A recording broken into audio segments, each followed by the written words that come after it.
I check my phone for the 14th time in 20 minutes. No messages from mom. Nothing from dad. Not even a text from Lucas. The bridal suite mirror shows me a woman who looks perfect. The dress fits flawlessly. Every seam, every crystal, exactly where it should be. The makeup artist outdid herself, but my hands are shaking. Margaret, the wedding planner, knocks softly. Her practiced smile barely hides her concern. It's time, Clara. Are you ready? My eyes drift to the window. 90 guests are seated in neat white chairs. The string quartet plays softly. White roses line the aisle. And in the front row, 3 empty seats stare back at me, like accusations. They're not coming, are they? My voice trembles. Margaret's smile falters. There's still time, she says. We both know it's a lie. 3 days ago, Mom said, "We'll try, sweetie." But now, she's not here. I smooth the silk of my gown. Let's go. The doors open. 90 heads turn at once. I begin walking down the aisle. Alone. The music swells. Pachelbel's canon. I'd chosen it myself. 3 months ago, when I still believed they'd be here. I feel their eyes on me. Sympathy. Pity. Kindness. All of it crawling across my skin. The woman in the 3rd row dabs at her eyes with a tissue. She's crying for me. A stranger is crying for me, while my own mother chose not to come. Some whisper behind cupped hands. I catch fragments. Poor thing. Can you imagine? On her wedding day, others offer encouraging smiles. Bright, determined smiles. The kind you give someone when you're trying to will them through something unbearable. But those smiles only make the emptiness in my chest grow wider. I force myself to keep my chin up, to keep my eyes forward, to breathe. One step, then another. The aisle stretches endlessly before me.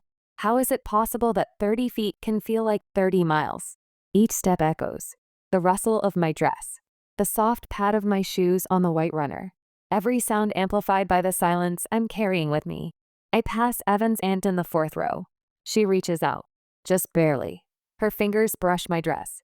A tiny gesture of solidarity. It almost breaks me. I won't cry. I can't cry. Because if I start, I'm afraid I'll never stop. I won't give them that satisfaction, even in their absence. I see Evan now. Really see him. His eyes are locked on mine. Not wavering. Not pitying. Just present. Fully. Completely present. And I realize something. For the first time in my life, I'm walking toward someone who has never looked away. Evan waits at the altar. His eyes are on me. Steady. Warm. When I reach him, he takes both my hands. I'm here, he whispers. Too low for anyone else to hear. We're enough. For a moment, I'm 8 years old again, standing in our living room, watching Mom and Dad fuss over Lucas's debate trophy. They position it carefully on the mantel, step back to admire it from different angles, take photos to send to relatives. My art contest certificate was in the kitchen drawer. That morning, I'd shown it to them, pride bubbling up as I explained how the teacher said I had exceptional talent. Mom had glanced at it. "That's nice, honey," then turned back to dinner. Later, Dad ruffled my hair absently. "Lucas needs more support. He's going places." That's what he said when I asked why they went to all his events, but missed my art showcase. You understand, don't you, Clara? Clara. The ceremony continues around me. I say my vows. With each promise, my voice grows stronger.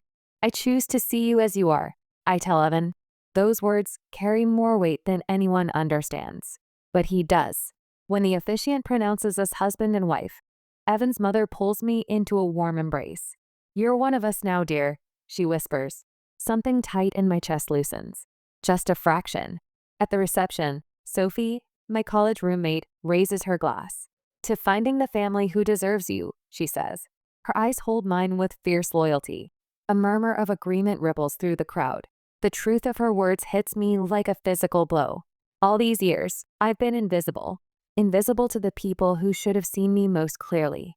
I've been chasing approval from those who never intended to give it. When the celebration quiets, I slip away. One last time, I check my phone. No missed calls. No messages. Not even a token congratulations.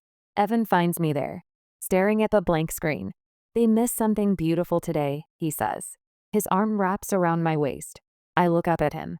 At the man who has never once made me feel like I needed to earn his attention. I think of his family. They welcomed me without reservation. I think of friends who traveled across the country just to stand beside me. I set the phone down, slowly, carefully, like I'm letting go of something fragile. Their choice, I say, not my burden.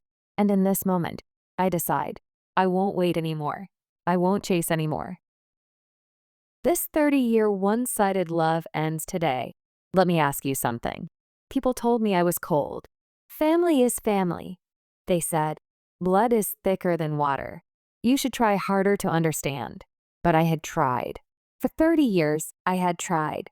I gave them chance after chance after chance. I bent myself into shapes that hurt, hoping one of those shapes would finally be the right one. And they didn't show up. Not on the most important day of my life. So I decided I would stop waiting. On my wedding day, I chose to walk away from them. Silently. In my heart. Am I the asshole? To understand why I made that decision, we need to go back a little. I was 12, the day I won my first major art competition. The prize was a scholarship to a summer program. At the Portland Art Institute, I ran home from school, the certificate clutched in my hand, excitement bursting from my chest. Mom was in the kitchen, chopping vegetables. Logan sat at the table, doing homework. Mom, I won. Look, I got the scholarship. She glanced at the paper. That's nice, honey. Set it on the counter. I'm making dinner. I placed it carefully, next to the fruit bowl. By the next morning, it had been moved. I found it later, folded in half, stuffed in the junk drawer, between old receipts and expired coupons. Lucas's debate trophy got a shelf. Not just any shelf, the mantel above the fireplace. Prime position, where everyone could see it the moment they walked in. I told myself it didn't matter. Art wasn't as important as debate. My parents were busy. I was being too sensitive. But here's what I didn't understand then. Neglect doesn't always scream. Sometimes it whispers. Sometimes it's gentle. You understand, don't you, Caroline? That phrase became the soundtrack of my childhood. When they missed my gallery opening for Lucas's soccer game. You understand, don't you, Clara? When they forgot my birthday but threw Lucas a surprise party. You understand, don't you, Clara? When they paid for Lucas's private college but told me to apply for financial aid. You understand, don't you, Clara? Lucas needs more support. And I did understand. I understood that I was the child they could ignore. The one who wouldn't make a fuss. The one who would smile and nod and say, of course, it's fine. Even when it carved pieces out of me. On the surface, I was the good daughter. Compliant. Understanding. Mature. But inside, I was screaming. There was an old farmer in our neighborhood. One day, he told me something. Seeds refuse soil that has no intention of nurturing them. At the time, I didn't understand what he meant. I graduated college summa cum laude. My parents didn't attend the ceremony. Lucas had a work event that weekend. We can't split up, Mom explained. He needs us both there. What about me? I asked, my voice small. Clara, don't be selfish. You're always so independent. You don't need us the way he does. Independent. That word became a weapon. Every time I succeeded on my own, it proved I didn't need them.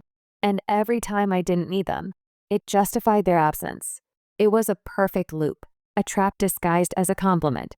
I started my own business at 25, a creative studio, video production and storytelling. I poured every cent I had into it, every hour of every day for 3 years. I worked until my eyes burned, until my hands cramped, until I forgot what rest felt like. When I finally landed my first major client, a 6-figure campaign, I called my parents. That's wonderful, honey, Mom said. Listen, I have to go. Lucas's twins have a recital tonight. I'll call you later.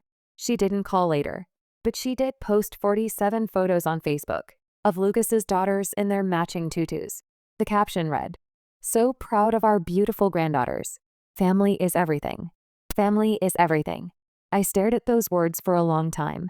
3 days before my wedding, I called to confirm they were coming. We'll try, sweetie, Mom said. Her voice had that distracted quality, the sound of someone already thinking about something else. Try? My throat tightened. Mom, it's in 3 days. I need to know. Lucas's firm has an event that weekend.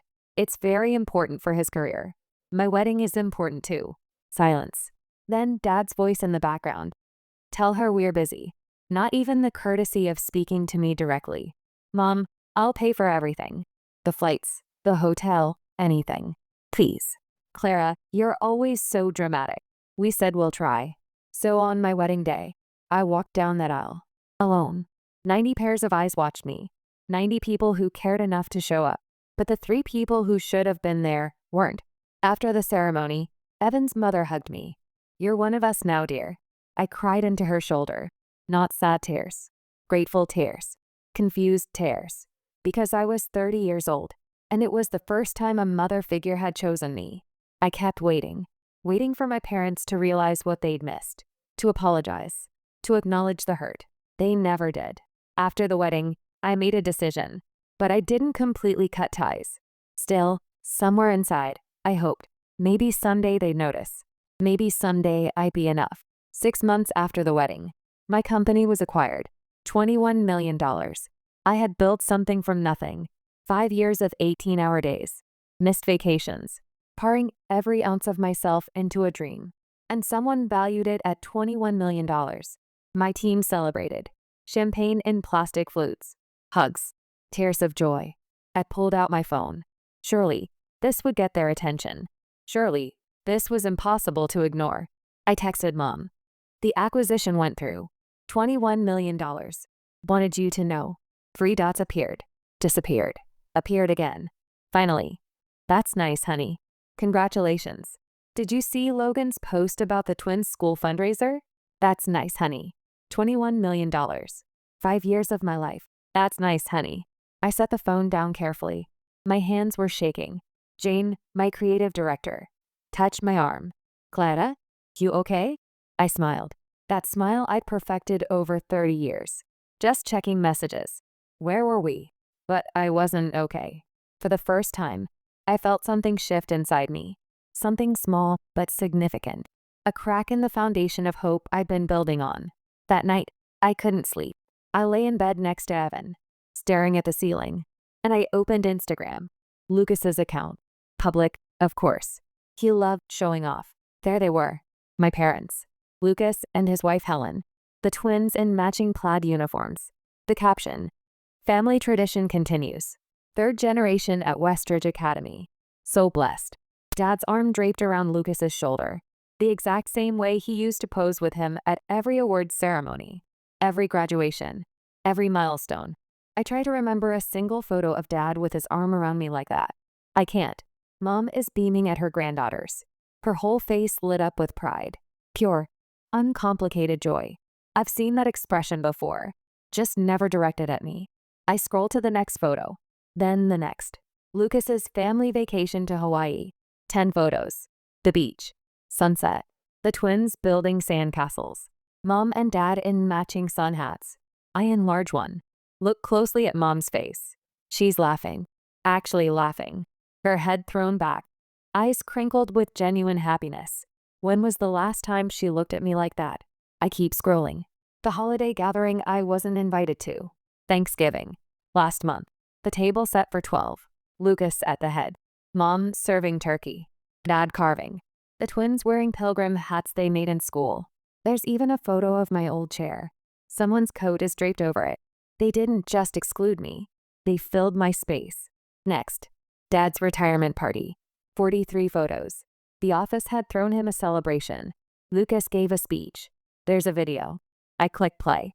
Lucas's voice. My dad always taught me that family comes first. He showed up for every game, every debate tournament, every moment that mattered. I close the video. My chest feels like it's caving in. I scroll back to the school photo. Study it again. Look at the timestamp. This was posted at 2:47 p.m., 30 minutes before I texted Mom about the acquisition. She saw my message. I know she did. The read receipt is there. And she chose Lucas's fundraiser over my $21 million. In each photo, they look like the perfect American family. Minus one daughter. I start doing the math. Not because I want to. Because my brain does it automatically now. A habit from years of trying to quantify my worth. Westridge Academy. $30,000 per year. Times 2 children. $60,000 annually. The Hawaii rental. At least $5,000 per week. For 2 weeks. $10,000. Lucas's house in the background. Nothing in that neighborhood sells for under $2 million. And I know Lucas didn't have a down payment. Not with his student loans. Lucas's law firm was moderately successful, but nowhere near the level that would support this lifestyle. The numbers don't lie. My parents were funding it. All of it. Their retirement savings.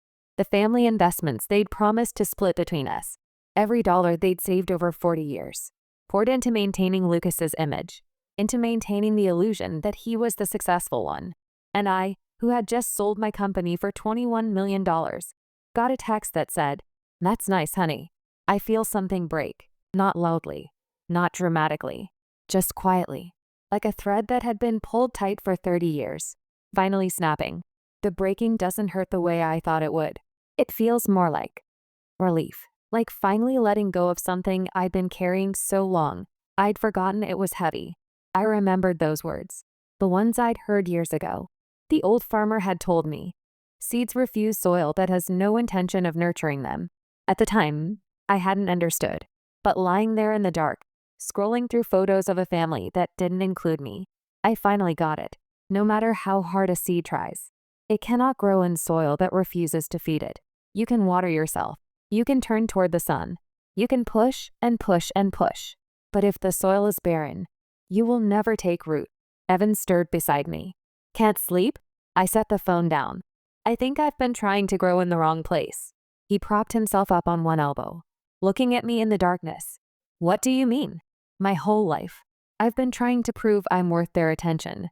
But what if? What if I'm asking the wrong question? What's the right question? I thought about that. Not, how can I make them see me? But, why am I still waiting for them to? Evan was quiet for a moment. Then, what would you tell Mia if her family treated her like yours treats you? Mia. One of the scholarship recipients from my foundation. Brilliant photographer. Struggling with a family that dismissed her talent as a hobby. The answer came easily. I'd tell her she deserves people who see her worth. And you don't deserve the same? I closed my eyes. For 30 years, I had been the seed, trying to grow in barren soil. Maybe it was time to find new ground. The next morning, I called my lawyer. I want to set up a foundation. Complete legal independence. I want it structured so no one can interfere with how it's run. What kind of foundation?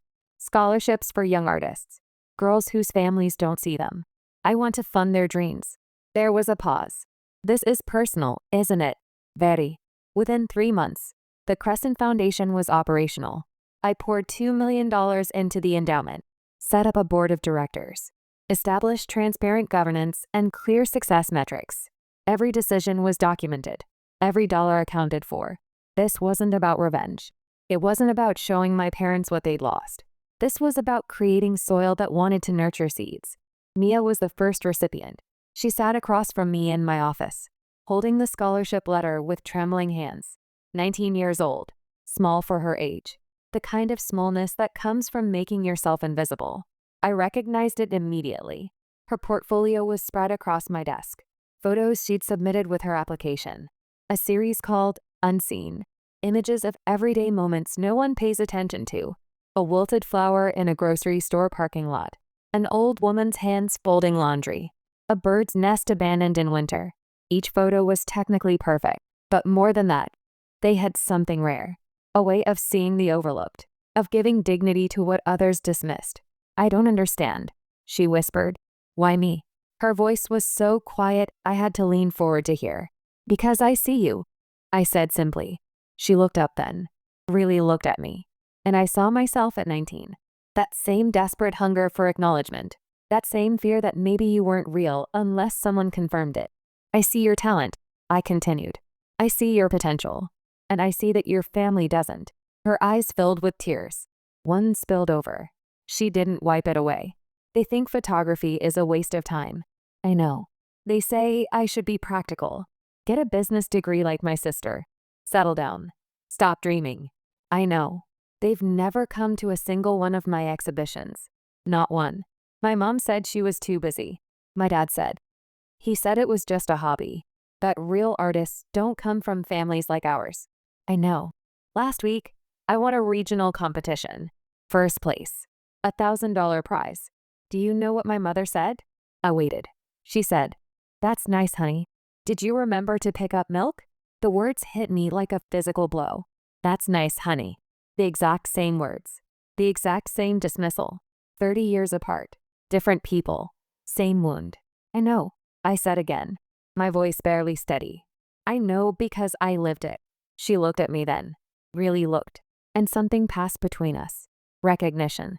Understanding. Not just of shared pain, but of shared survival. But you don't have to live it alone, I told her. Not anymore. Her hand reached across the desk, found mine, held on. This scholarship, she said. It's not just money, is it? No, I said. It's not just money. It was proof. Proof that she existed, that she mattered, that someone had looked at her work, at her, and decided she was worth investing in. The thing I'd spent 30 years searching for from people who would never give it, but I could give it to her. I thought again of those old words. Seeds refuse soil that has no intention of nurturing them. Mia was a seed that had been trying to grow in barren ground, just like I had been. But now, I was creating new soil. Fertile. Richard. Waiting. And she would grow here. I would make sure of it. I thought again of those old words. Seeds refuse soil that has no intention of nurturing them.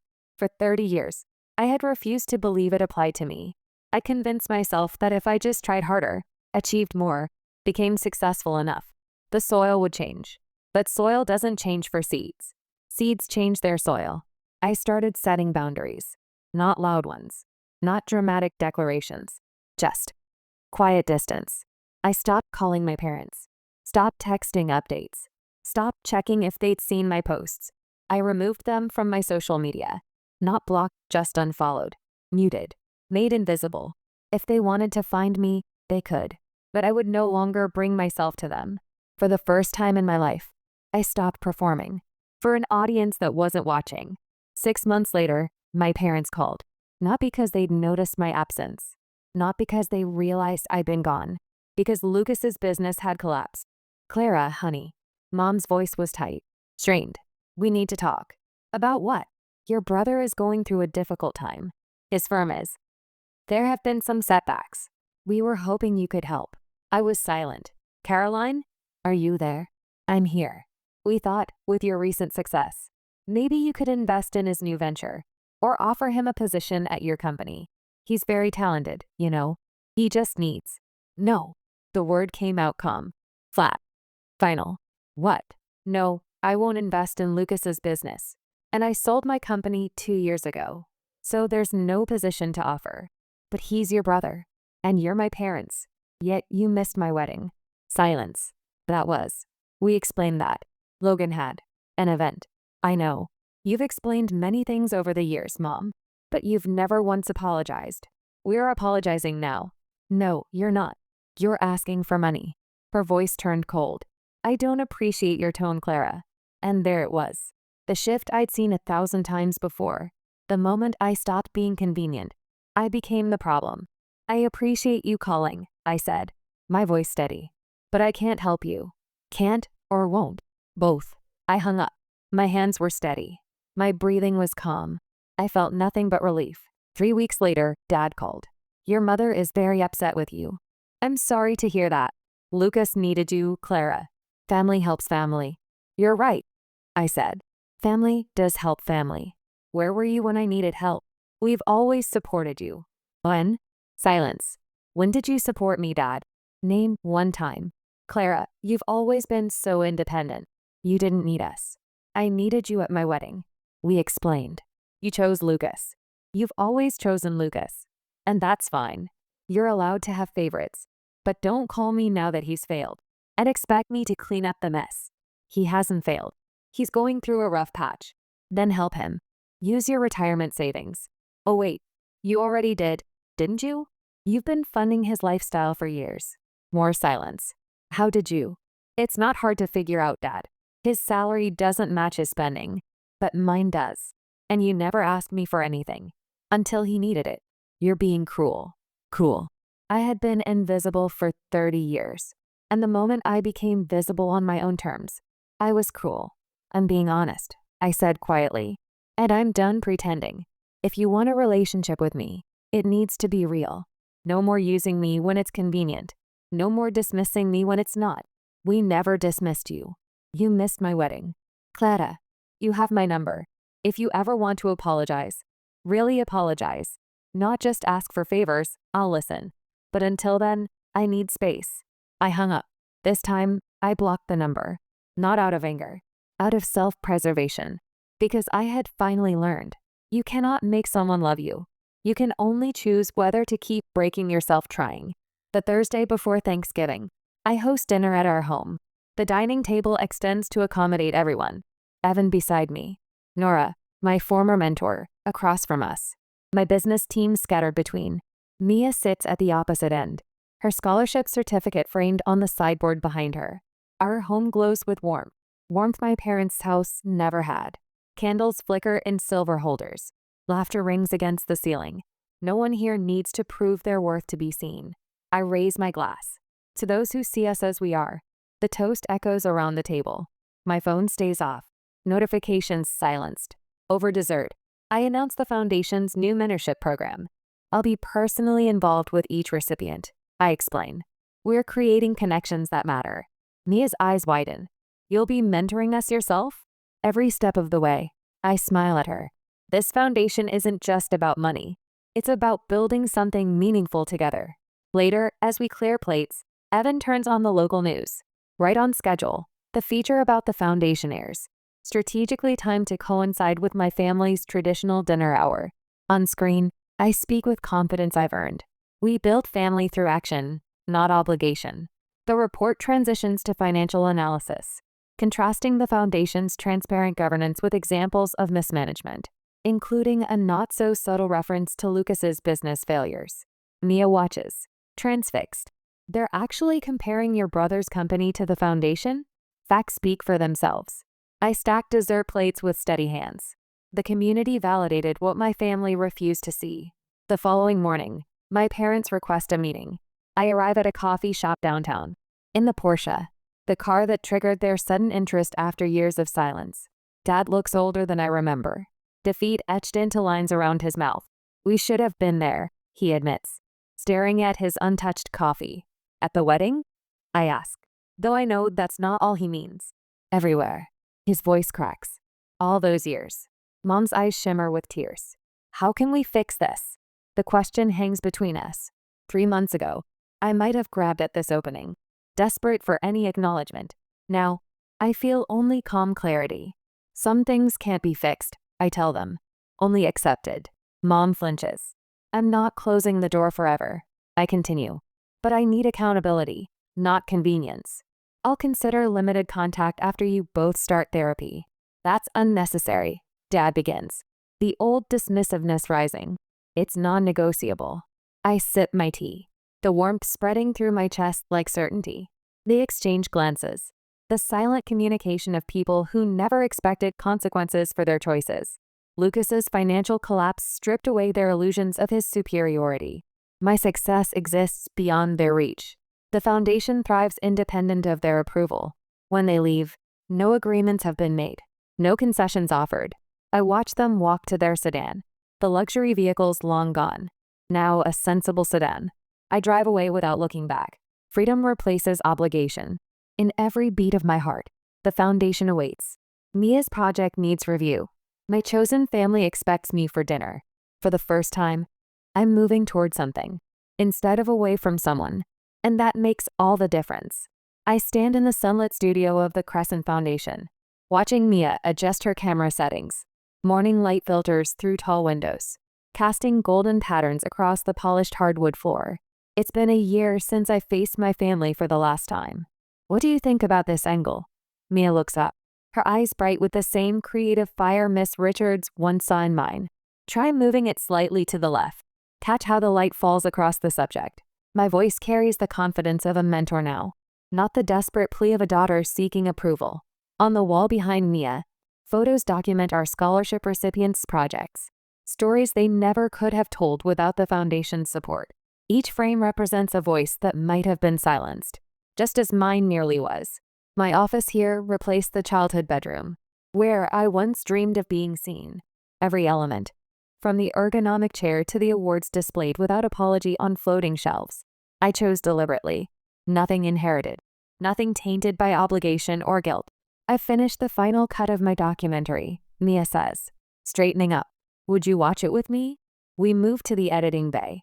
Her project plays on the high-definition monitor. The documentary follows 3 generations of women in a rural Oregon family. Their struggles and resilience beautifully captured through Mia's lens. When the final credits roll, Mia turns to me, tears brightening her eyes.